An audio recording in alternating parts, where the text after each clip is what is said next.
Welcome. It's your friends, April, Jenna, Claire, and Nate. This is the Only KADs Podcast. We're glad you're here. Let's get to it. It sounds like you guys have a lot to share because you guys just saw each other in a little girl getaway. Yeah, well, you did. It wasn't just girls. Sorry, Aaron, if you're watching this. Aaron's one of the girls. He knows that. Aaron knows he's one of the girls. We're the Muffin Council, is what we've done. Yeah. Yes, we've got nicknames. I'm Muffin Lips. Jenna's Muffin Lips. It's a long story, guys. We'll tell you offline. Do you know the Muffin Man? So is Aaron the Muffin Man if you've got Muffin? I'm so confused. Muffin Man. We all have a body part. Muffin body part.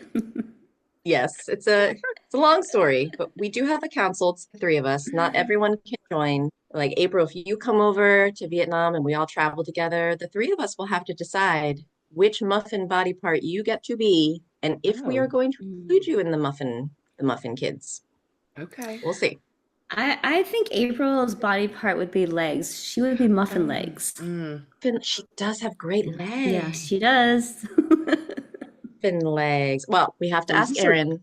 The yummy thing. So like the muffin part is the yummy part. Is this what where we're going with this? Sure. Whatever you think, Nate. However you choose to define it. Yes. Nate might be muffin head because of his muffin head. Guess there are worse things, I suppose. No, but it was amazing, Claire. You live in such a beautiful place. I mean, for real, y'all. I was sitting on the 25th floor overlooking Da Nang in an infinity pool. I mean, the water was like 105 degrees because it was not very refreshing, but so good. Claire, you live in such a beautiful place. Do you ever pinch yourself or what? I have to pinch myself like literally every day, Jenna, because I'm like, I just remember being, I'm from the Northern Virginia area. So that's where I came from. Originally Boston. So all cold places. I think you can relate, both of you, cold. And I just remember like, I would be sitting in my apartment in the freezing cold. I didn't want to go outside, and I would look on YouTube and I would just play like videos of the beach or warm places because I was like always dreaming about being someplace warm. So here I am. I landed in Vietnam, and not only is it warm, they have amazing beaches. The food is to die for, like any kind of food that you want. Jenna, you tried Banh Mi for the first time. I know it doesn't compare. Well, I'm going to ask you about that in just a minute. But I think the people make it the best for me. The people are so lovely. I don't know. I feel like they're my second family. The people here are just so warm, and they're so joyful. Like that's what it is. There's like, like sometimes you go and like everyone from where I was from in Northern Virginia, DC area, everyone's just stressed the fuck out and they're just like soulless. And you go to like places, and I feel that in like a collective. And then I come to Vietnam and everyone is happy. They're loving. They look out for each other. And so that's the best part for me. Yeah, there's a busyness in the United States that people really take a pride in. I'm so busy. It's so much going on with the kids and the work and all of the things.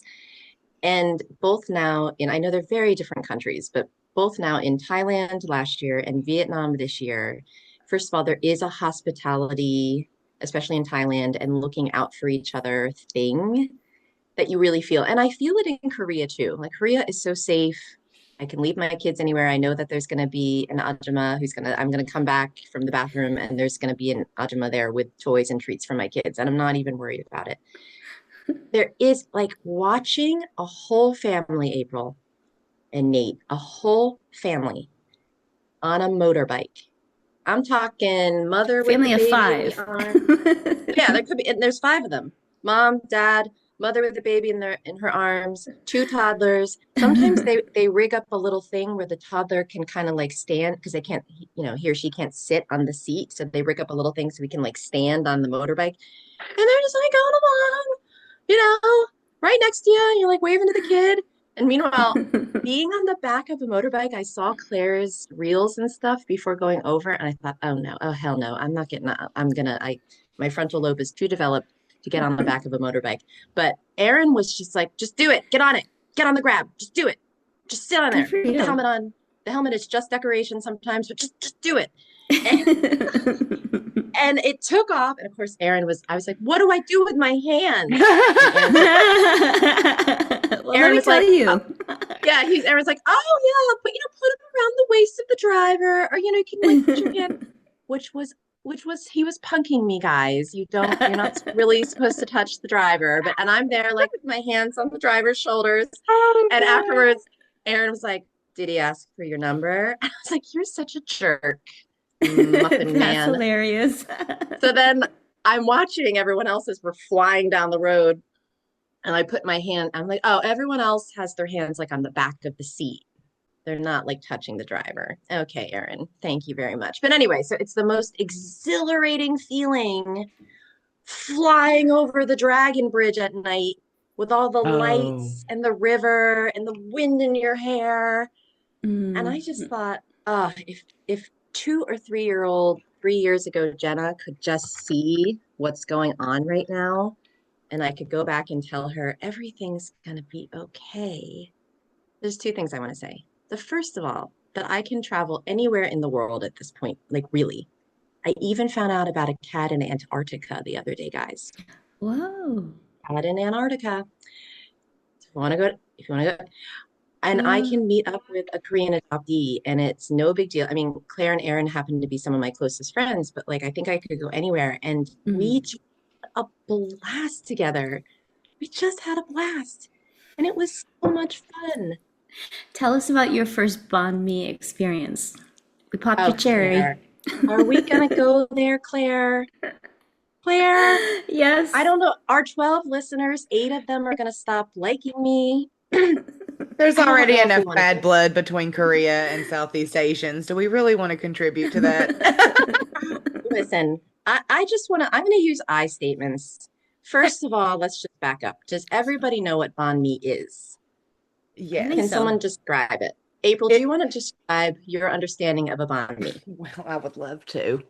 Please. First of all, it is a beautifully baked, fresh loaf of bread, essentially, like a French roll, if you will. A little crispy on the outside, soft and fluffy on the inside, right? It's good bread. And that's, I'm told, key. There's pate. There's your choice of other meats. You can get like chicken. I think pork is a real popular one. And then all the vegetables, cilantro, and then you get like your pickled veggies of like carrots and daikon and all that, which supposed to give it just like a little, Zing. Yes. And on paper, it has all the things, right? Like you have a little crunch, you got a little chew, you got some veg and some meat. The gang's all here. Yes. Nate, doesn't that sound delightful? Wouldn't you just want to put your mouth around that? And it sounds like an American hoagie or sub or sandwich, whatever you want to call it. Yeah. Yes. It does, doesn't like it? a pretzel bun. But no, Totally Not pretzel different. bun, although those are delicious. those are good though. Those are very good. Lovers. Pretzel bun. And I'm going to have to take Jenna's side on her assessment of this because I will just say for me, there is a lot going on. And yes, it is nice when the gang is all here, but sometimes, three's a crowd and you got like 6 people on that boat and it's too tiny and there's just a lot. There's a lot going on and there's just too much for me. And that's saying a lot. I I mean, agree. I'm from go ahead. Pittsburgh though, so like we put fries and we put coleslaw I hear on yes. sandwiches. Yes. So like I'm like more than merrier. Like let's have a party in my mouth. I know. Say? That's not, I agree with April, but I'm leaning more towards Nate. And this, I think, is Northeast sandwich roots. I don't want to get into terminology and whether a hoagie or a sub or a po' boy, whatever. Listen, Grinder. grinder. Some areas of the United States are known for one thing. Some areas of the United States are known for another. Doesn't mean the rest of the United States and the world can't try it. But I didn't understand how much of a very particular sandwich, we'll just call it a sandwich, snob I was until I got to Korea and just couldn't find a dang sandwich. Folks, you got your bread, you got your fillings. That is a sandwich, yes, by definition. But man, I got opinions. And the banh mi, as April described, perfect description, by the way. It Thank you. sounds like it should be everything you want in your mouth. The crunch, the chew, the pickled vegetables, adding a brightness, a little bit of acidity, which I have to have in every meal. You got your onions, and God, I love anything with cilantro and any kind of filling. So I was really thinking about it, Jenna, like this should be your dream boat. What is going on? For me, the bread at each individual part is so good. The bread is amazing. But for me, that bread, that ain't sandwich bread, friends. I don't know how to say it. It is so dry. This sandwich is like eating a cotton ball in your mouth with flaky bits that fall to the ground as you're eating it. And so I'm like trying to have an experience, and the flaky French bread, which is delicious, is falling all over the place. And the first bite is not great because it's the nubby end where there's no filling. Nate, It's you the feel butt. me? Mhm. Whereas So when is this like a crouton? Is this like a giant crouton? no, it's not. No, the bread is Like, delightful. I'm But you know what? It's a confused. French baguette. It's a baguette. French bread needs to find its place. French bread, listen, buttered and toasted as a dinner accompanying And component sliced. and What if you sliced. dipped the Great. banh mi in some sort of like sauce? That's I what think they that do. would help. Jenna, you should have gotten the kind of breakfast that they have the separate. They have like sausage and eggs and all the things on a plate. They serve you the banh mi on the side to dip it, and it's all disassembled. What is that called when it's disassembled? Deconstructed. Deconstructed. But I will say, there are many, many people that spend $2,000 to fly to Vietnam just to have $2 banh mi's. I believe I think they There's don't. I something. think they don't know what a good sandwich is. Oh, but I also think Yeah, the bread makes the sandwich. So if it's not good bread, then no, it is No, good it's bread. great It's bread. just not sandwich bread. Is my whole argument. A hoagie has all of those components, but is soft and filled, and every bite, including the end, is filled with thinly sliced prosciutto, tangy hams, Genoa salami, which adds a little umami. You've got crunchy lettuce, a tiny bit of red onion, a little oregano, some vinegar, sharp provolone, filled to the gills with this sandwich. And like Nate said, some I don't know how you feel about French fries on a sandwich, but like we fill our sandwiches and we're not getting it everywhere and also like you don't want it so filled that when you take a bite, it all shoots out the end of the bread. There needs to be structural integrity to the bread. Yes. Banh mi, great structural integrity. But man, that shit, like I wanted the flavor to be so much more for what April described. Like that pickled vegetable should have been pow, pow, pow. And there it should have been like, you know, wonderful like moisture inside to like really give it some put. I'm sorry, I tried two. Our friend Aaron was really feeling the pressure. He tried one. He's like, this isn't it. We'll find another one. And then Claire was like, I got one, and that one was better than the first I one I took you tried. to It was my horrible. favorite spot. I think now you're cut off from banh mi, Jenna. I just We're not listen, wasting any more on you. Vietnam, stick to the rice cakes, stick to the chicken with the lemongrass and the garlic, marinated for a day with all of the sauces and the lime and that you do that great. so Now- wait, Jenna, if you were to make an Americanized Philly style Pennsylvania banh mi. What would you do? What, like, if you take the baguette off out of it and replace it with what? What are you No, replacing the bread with? you can't because the whole banh mi thing is the French bread, which again is delicious, just not for a sandwich, in my opinion.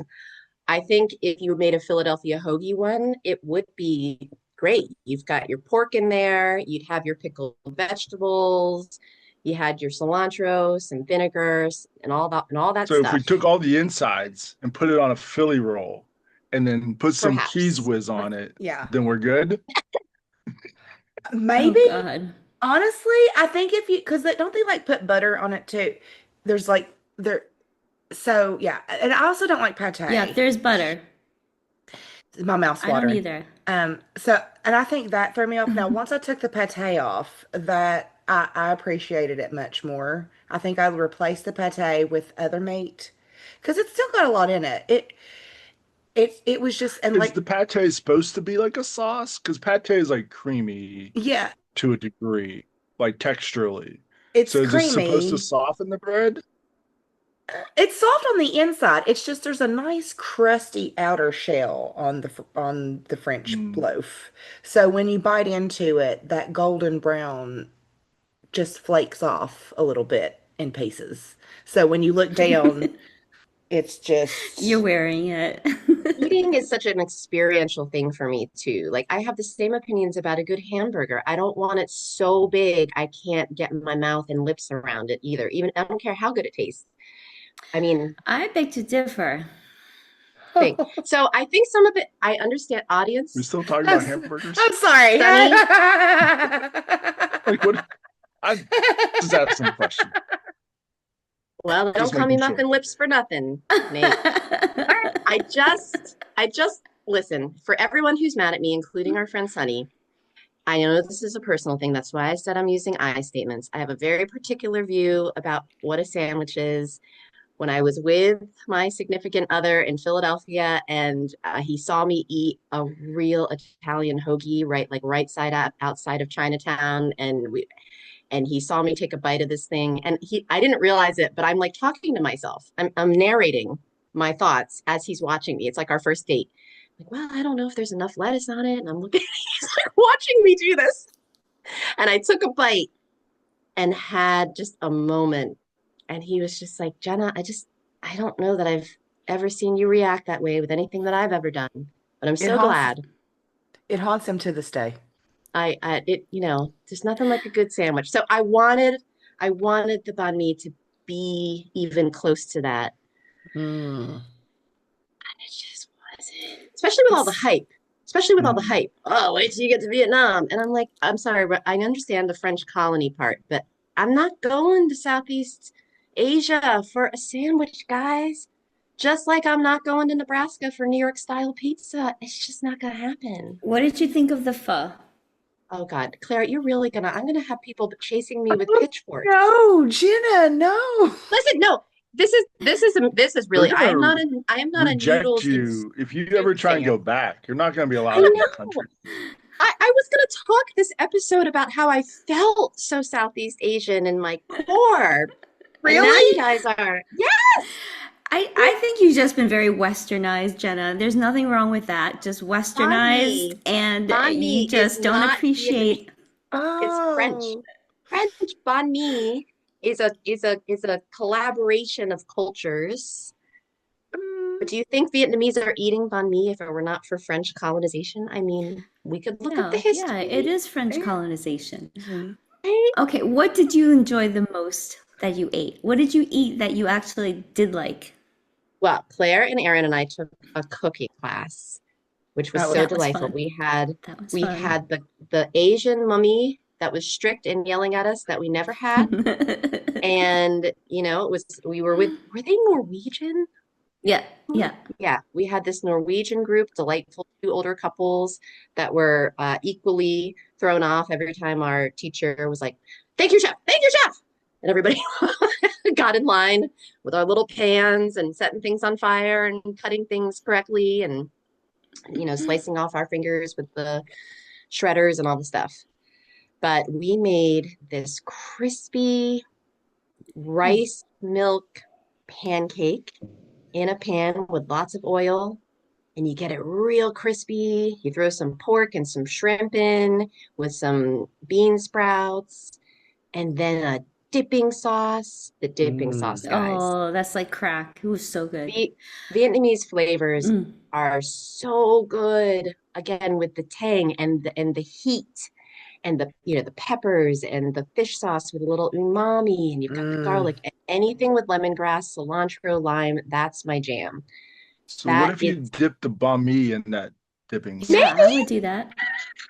Yeah, maybe that would I'm help. trying to help you out here, like solution Thank oriented you. here. That could be it. Yes, we had a chicken that was sauteed in that, the pancake I just mentioned, and then we made these spring rolls where Ooh. we rolled them with the filling, and you've got the cucumber and the carrot and all the filling inside, and you roll it up and you're slowly turning it over in your oiled pans. They're nice and crispy. And even though it's fried, it doesn't feel real heavy. And again, the dipping sauce. Ah, just delightful with a nice cold, very light beer. Nothing's heavy in Vietnam. It's like 110 degrees. You can't be drinking a porter, right? Delightful. And a summer roll and the meat on the skewers. Guys, I love Vietnamese food. Just not a sandwich in Vietnam. I just want that clear. I've gone on too long. I'm sorry. Do other people love that's my favorite part of traveling. Like, sure, we got there. Oh my gosh, we got there and I got on a video chat and April or somebody was like, "What do you see?" I'm like, "We're by this beautiful beach. Oh my gosh, it's the most gorgeous, big, long, wide, beautiful beach." I said, "Well, it's not as nice as the beach that I live next to." And I said to Mike, I was like, I had to stop talking because like I understood what a brat I sounded like. Like April lives in Cleveland, and I'm here talking about the beach I live next to compared to the beach Claire lives next to. Yeah. I think it was snowing that day Yeah, in Cleveland. also, you have a lake or something near you, right? You got some water? I do, and it's just about ready to turn into a beach Okay, maybe for you the got some water summer. near you. Pittsburgh, there's a No, river. we No? have dirty rivers that flow into one another to create a larger dirty river. That's what we have. That you Where do don't you want live? to swim in. Pittsburgh? You do not want to swim in the rivers that flow into the other dirty river. It's not recommended. You may come out with a couple eyes, that type of thing, an extra limb growing out somewhere. Or Oh. down an It's not eye. recommended. Wait, an eye, there are things in the river will, haunt you. Could you come out with superpowers though? Swim, and I don't know that it's worth the risk. Is there a place what was the first place? And it could have been, crossing the border into another state and seeing something or tasting something. Do you have a moment from childhood or young adulthood or adulthood where you had your kind of first, wow, this other place or thing I'm experiencing that is so different or opened my world from where I grew up? Like kind of what do you guys think? Yeah, for me, it was when I went down to the Virgin Islands and went to St. Thomas and St. John for the first time. Those beaches, like, wow. Like, because I grew up, we had a little pond. It was a pond and people could swim. I didn't think it was safe. I don't think that anyone grew extra limbs. You couldn't see shit. It was just all dark and murky.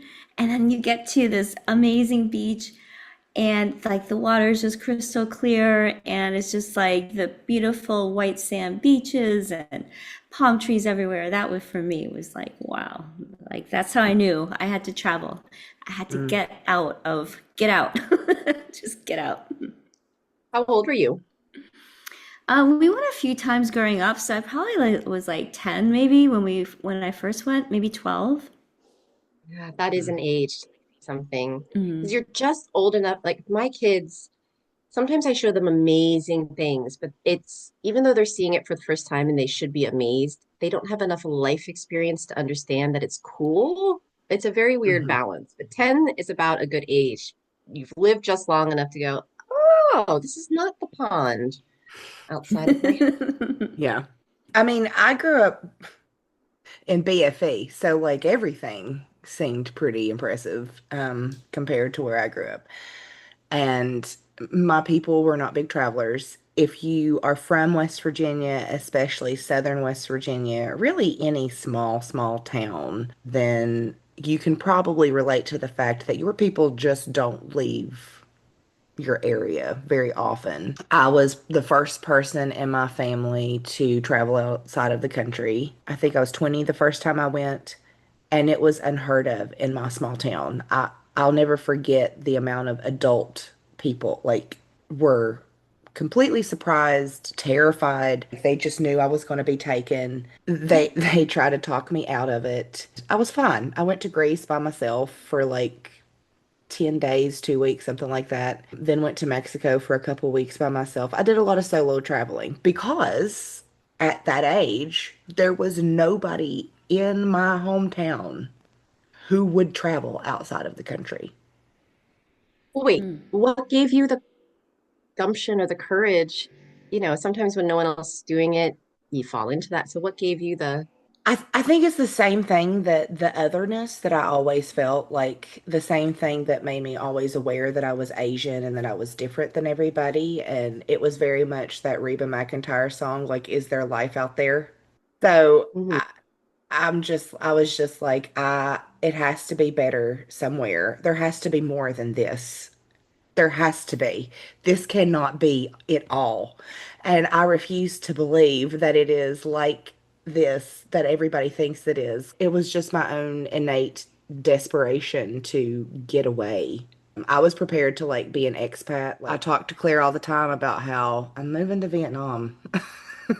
Every time you post a video and I see it, I'm just like, could I could I move to Vietnam? I, Yes. I Yes, think I girl. Yes. I think I'm moving to Vietnam. girl, $8 gel manicures. And it's the best manicure I've ever. I Yeah, believe I've got it. mine. And $12 massages, I go like every other day. Oh, Amazing. Yeah. Nate, what about you? Where have you been that you or food you've tried or things that just opened your world? I think I'll like kind of go in a little bit of a different direction. Like me growing up, I was involved in a church a lot, and so I ended up going on like mission trips during the summer. And Oh, I didn't know so that. like I would go to the South Carolina to help with like hurricane recovery, like mm, help rebuild some things. And then I've done multiple trips to Mexico to build like houses and things like that. Like we were kind of the child care for one of the like it's like dentists would come in and provide free dental care for the kids and the people in the area, and so they partnered with a church and we would go down to help with that. And so like I think for me that opened my eyes to like this other world of people that needed help, that needed, you know, um, assistance and things like that. And so that probably was like very much the building blocks of like just kind of my career path of wanting to work with kids, troubled youth, that type of stuff. Even now I work in, childcare. I'm in administration, but it's still just kind of all in the same venue and things like that. And so like to me, like those experiences really opened me up to the fact that like there's stuff beyond this little bubble. Cause much like a lot of you guys, like you just grow up in this bubble and everybody looks like each other and you go, you grow up and you're this major and you go to college and then you come back to your small town and you open up a practice and do whatever. And like, it's just this cycle that goes on and on. And you have generations. And it's like, so going on those trips was like, oh no, like there's an entire world out here that needs help, that needs people to come along and work and things like that. That was a large part of it. And then just kind of my own experience, like I, I was kind of a rare, I find myself that I'm a bit of a rare story in the fact that like when I was adopted, I was actually adopted to a fairly, I say diverse, but it was like 75% black. But it was like 3 or 4 blocks away from uh, the projects. So we're talking like lower income. And then we moved to this all white town that is like high to whatever economics. And it's like that opened my eyes. It's like, oh shit, like there's two different worlds out here. There is where I came from and that's where I'm at now. And I always had an idea that like there were worlds out there. Yeah, all those things kind of shaped, my eyes. And then honestly, I had to get the frick out of Pennsylvania, so I moved to Nashville, and like that was a cool experience because my best friend had moved down there, and I was like, I just need to get out of this area and go do something else. And so it was a really easy jump there, and that like helped a lot of things too. Go somewhere else and live in a bigger city in a bigger area. Yeah, those were my experiences that kind of helped open my eyes that like, oh no, there's like 6 billion people. We don't all look alike. I think there's something to be said about moving from an all white community where I grew up and then moving to some place like San Francisco, where it's like over 50% Asian population, and then coming to Korea, Southeast Asia, and everyone's Asian. I mean, and people are excited to see me. I think they over here in Vietnam they think they know that I'm Korean because they greet me annyeonghaseyo, and so I mean they're like excited to see me, and I can't say that growing up people were like excited to see an Asian person in an all white town. It was I mean it was, there's so many times where I was racially discriminated, and like I would go into this candy store with my sister, and the owner, this white guy, he would make us stand in the front of the store so he could like watch us, because I don't know what he thought, like we were gonna be up to something bad. I don't know, but it was like those kind of experiences where like now I just kind of blend in. It's really nice. Take this with a grain of salt, not like my sandwich commentary, which is very serious, but I felt I was in vacation mode, obviously, when I was in Vietnam. So, I don't have to work and I'm carefree and all the things.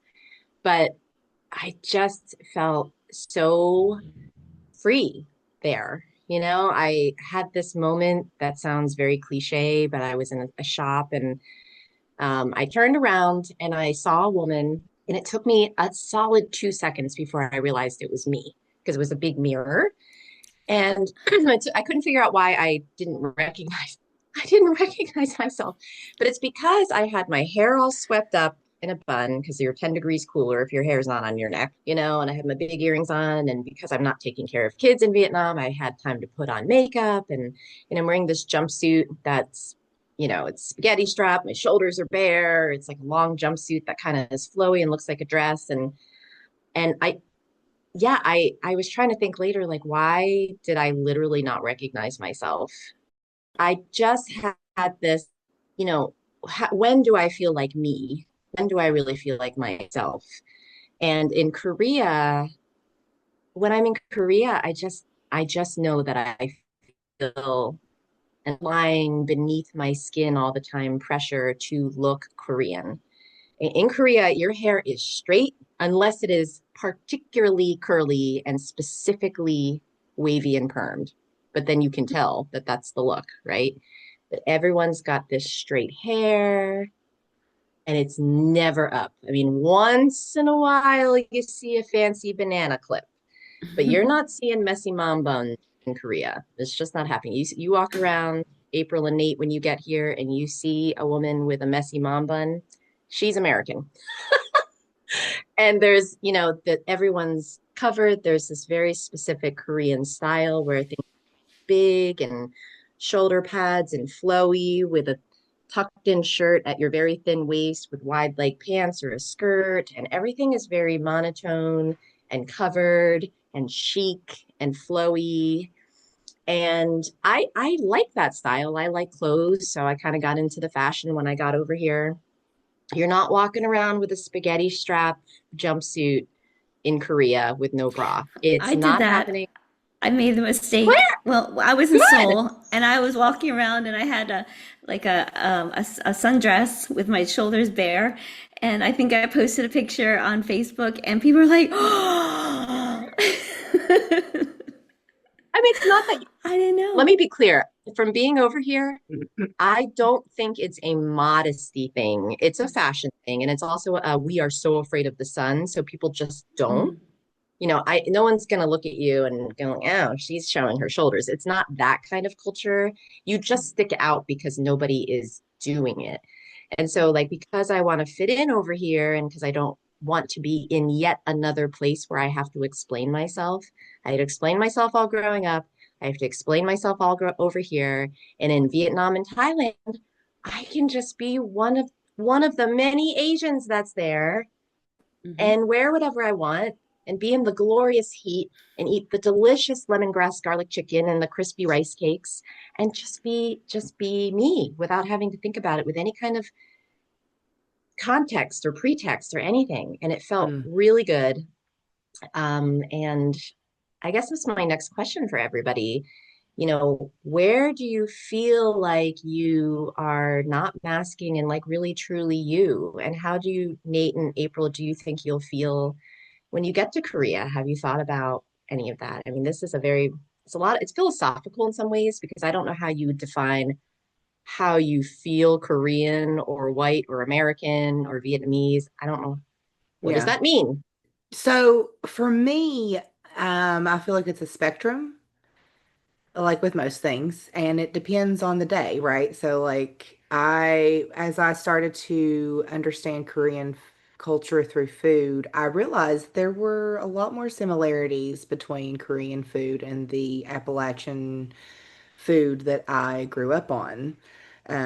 And the thing that made me chuckle the most was I had just learned about banchan and I had made pinto beans, which, most people just think pinto beans and cornbread, but the way I was raised in eating pinto beans, it was like you had banchan. We didn't call it that, but you had sauerkraut and either a Polish sausage cut up in it or weenies, and then some sort of hash of sorts and a potato fried up. And then there were like banana peppers for a little bit of vinegary and spice and tang. And then there was always like Texas Pete hot sauce on the table. And so, like, I made all this and I had like my bowl of pinto beans, my cornbread, and all these little dishes of all the little things that I had. And I looked down to take a picture. I was like, it's Appalachian Pochon.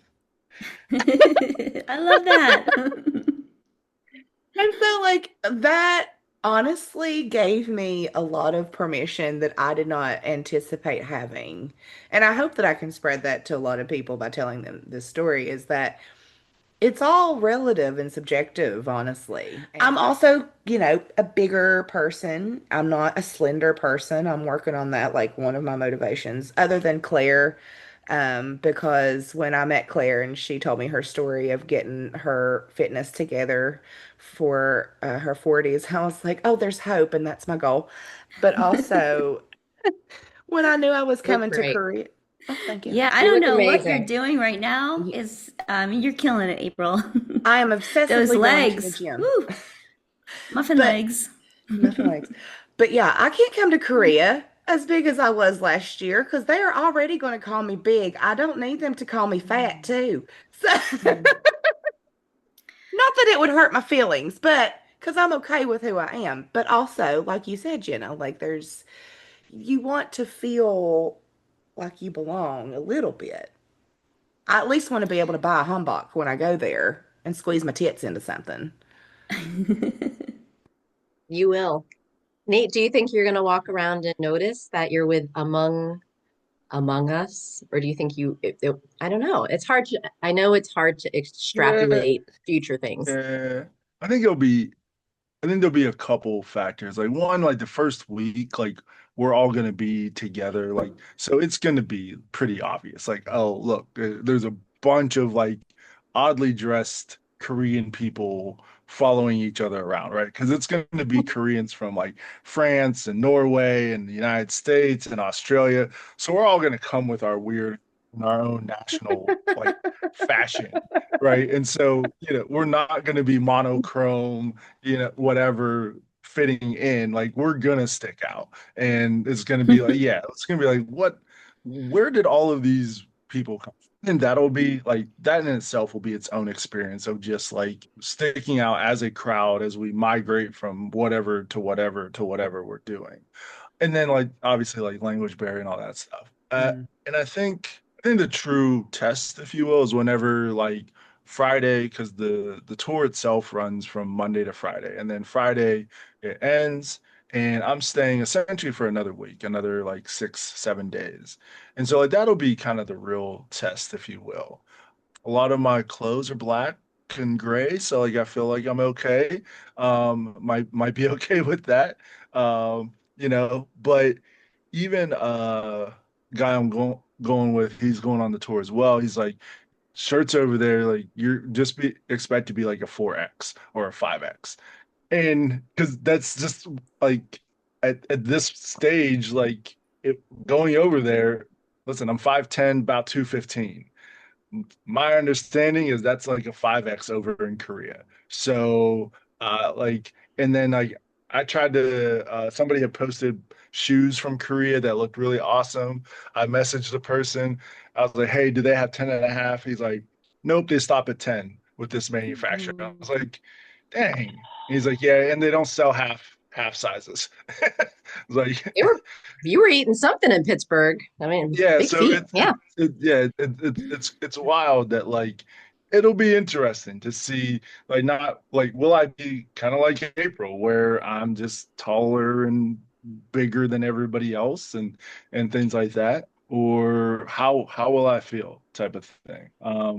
But yeah, the true test will be kind of after the tour is over and we can just I can just go, I can just try and blend in as much as possible, see what that feels like because I've never blended in.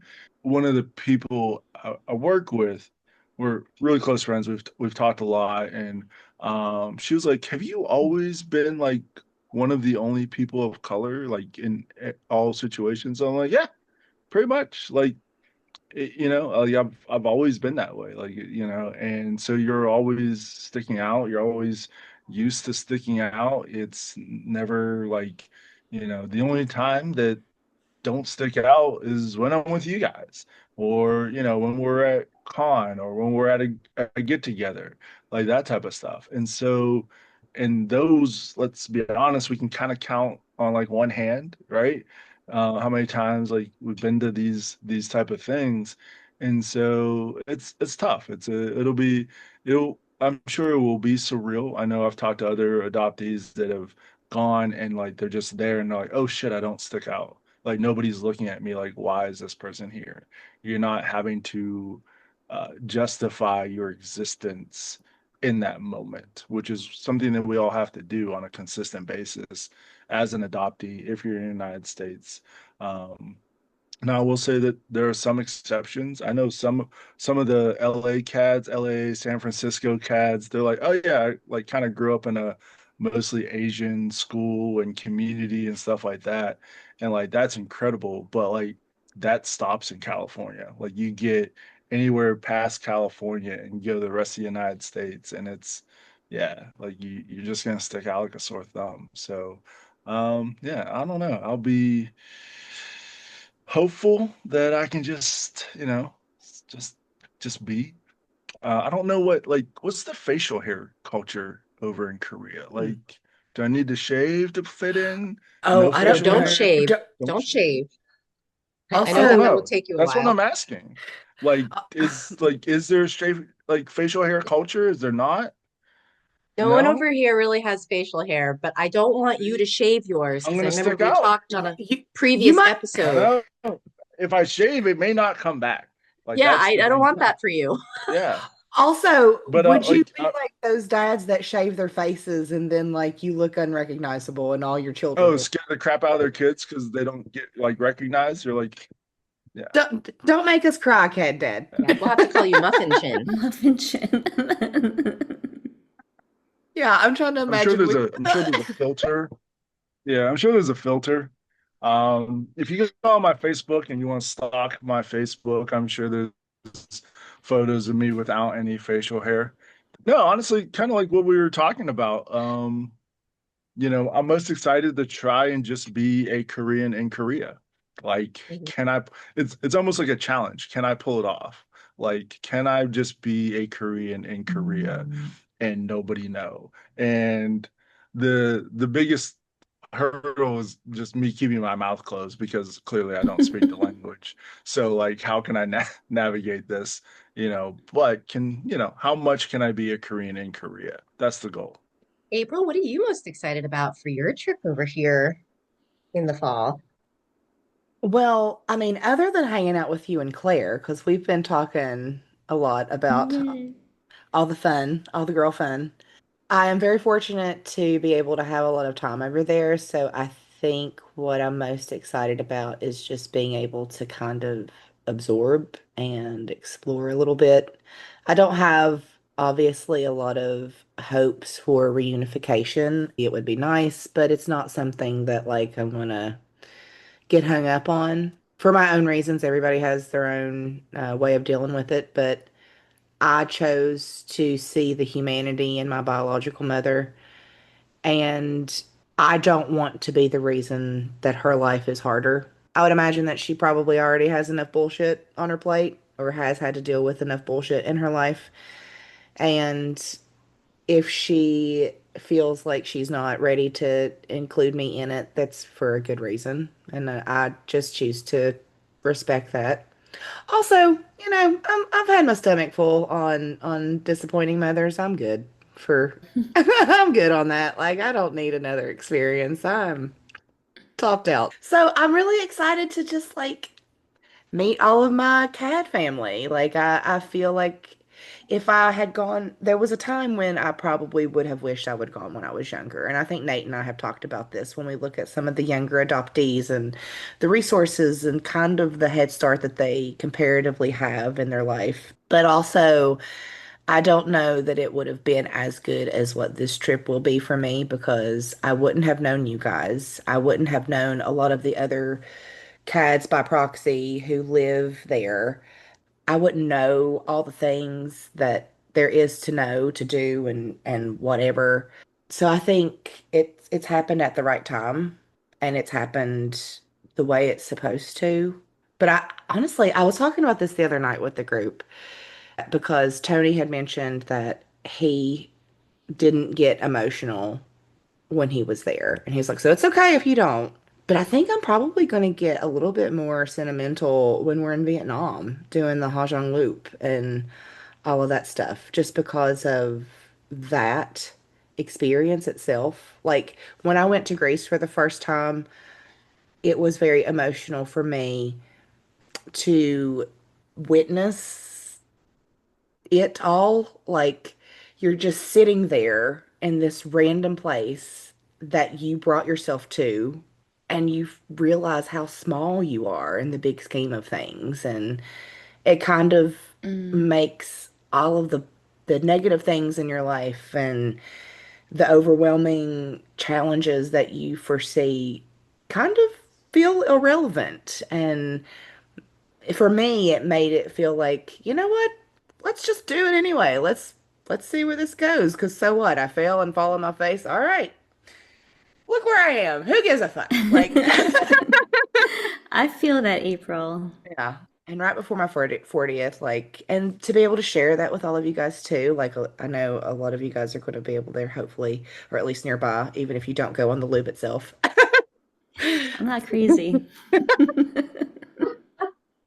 I'll be there eating lemongrass chicken, waiting Not for banh you on the mi. other side Not for banh mi. for the cocktail. I don't know. I don't know. I thought we were friends, Jenna. I eat banh mi every day. Like seriously, it is my staple. I order one every day with a smoothie or a latte, and it's freaking delicious. I love it. But April, just something that you said brought me up. I really resonate with that feeling of being in a beautiful place in nature. Like Mm. I go to the beach almost every day, and I'm not like a emotional person. Like Lori always kids me how she's always crying on the podcast and I never cry. I mean, I get like, I have a lot of empathy and I get sentimental, but I don't cry like Hmm. normally, like just, um, I mean, I cry at sad movies and, big things in my life. I cried out like an ocean full of tears my whole lifetime. So now I'm kind of like past it. But when I go to the ocean, when I go to the beach, I cry. Like it's just, there's something about being in nature. I think Hmm. it helps me to somatically process my emotions. And I get out of my thinking brain Hmm. and I get into my body more, and it just makes me feel more emotional. So I get that. Hmm. And then there's also something to be said about like the food and the culture about coming back to it. I think that also helps us to somatically process. So just being in Korea with the familiar smells Yeah. and foods, and that also might bring out something. There's no way to anticipate what it is. The small moment that there's no way to guess is going to just consume your senses. Hmm. I mean, it continues to happen to me. And it's always small moments of, I think, oh, I'm going to do this thing with my birth family. I'm going to go here and I'm going to have this transformative come to myself moment. And that's just not how it is. It's the things that are totally unexpected, daily life things that happen and like that start to really consume you. And I love what you said, April. I have some friends who've been over here a bunch of times and they love it and they travel together and they go on all the tours. And I finally had to say to a couple of them, stop going on the tours and getting on a tour bus with 80 other adoptees and their families and going to 15 things a day. Get over here. You know Korea now. Come sit on a bench. Come sit on Hmm. a beach. Come just Yeah. wander and get lost. You can't, it's impossible to get lost here because you got a phone and data. And if you get lost, you just go, oh, here's where I am. And just be here.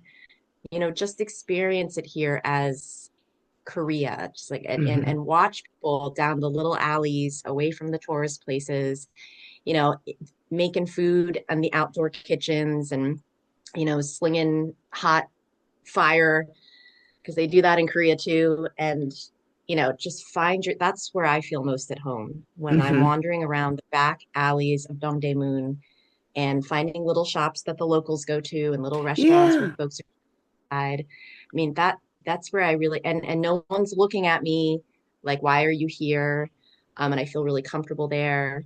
And you find a little spot where you can get a $7 entire meal. There won't be pinto beans, but there will be all the little things that you can try That's and okay. just sitting there. Yeah, it's just the best. I mean, I like doing that in any city, but there's something about doing it here. And yeah, and we'll take care of you, April. We'll take care of you. We'll For release you into the sure. wild when we need to. Or if you have a question, like you're ready now. You're ready, blonde-haired, 5'8" Korean. You're ready to get out there. I love it. I get lost for hours and hours and hours. I don't know what you're talking about, Jenna, but I have data and those trains are so freaking confusing. Every time I get on it, I go the opposite direction, and then I'm like an hour and a half delayed wherever I'm trying to go. I mean, you'll There's see. You'll find there's out, April. You'll find out, maps. Nate. Yeah, apparently I can't read the maps. So we did have a couple questions too, since we were talking about like Korean versus American and how Korean you feel. Um, and I think one that Nate had was about K-drama titles. What was that question, Nate, that you had? Yeah, so if your life as an adoptee were a K-drama, what would you give the title? So your life as a K-drama, what would you give the title of your life? Go ahead, Jenna.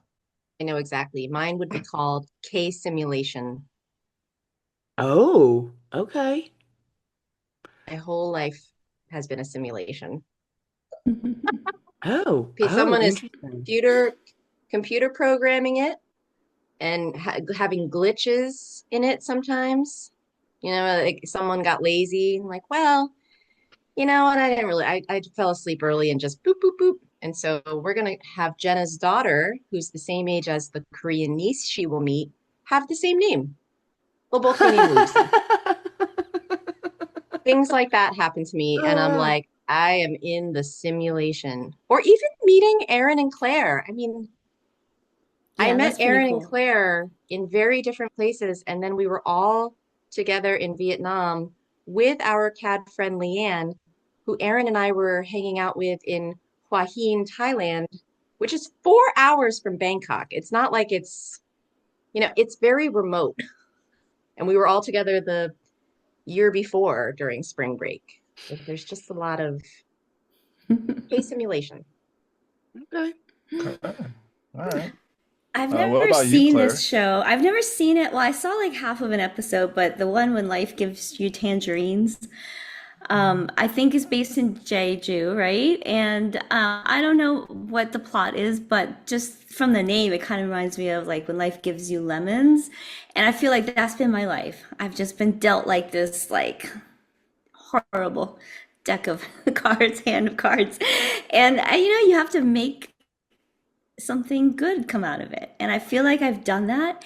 Kind of like just, I don't know, I maybe just have like a very positive mindset, but I see a lot of people who get so down because of their circumstances, their adoption story, whatever it is. And I don't know, I just feel like like all three of you kind of just made the best of it.